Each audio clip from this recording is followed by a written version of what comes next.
Character input and output functions. When you develop any application which is connected with entering information, it can have many numerical and character fields, such as gender or matrimonial information, which requires only one character. In C language, there are many functions for input and output of character functions.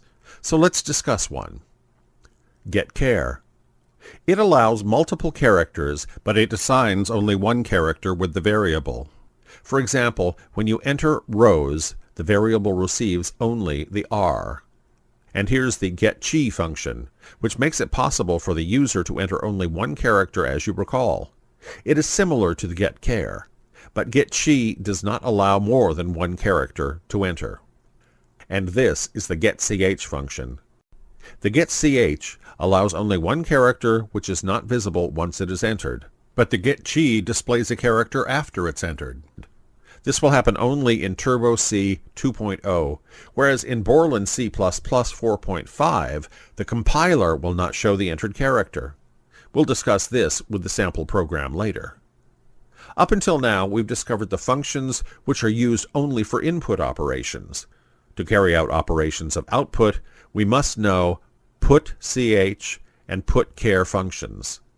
Once that character has been keyed, we can immediately show them with the existence of the putchar or putch functions, but you should include conio.h if you used the putch function.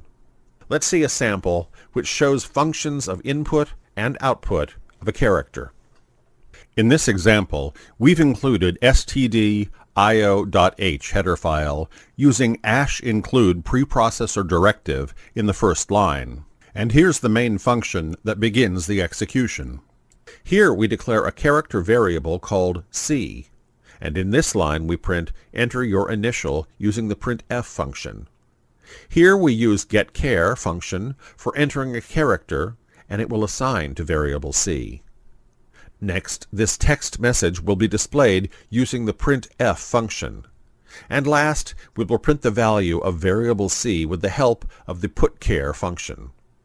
Then compile the code using Alt F9.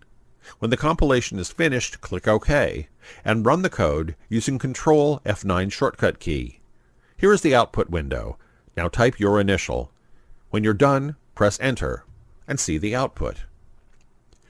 You may also use the getChi, getChar, and putch functions instead of getChar and putchar.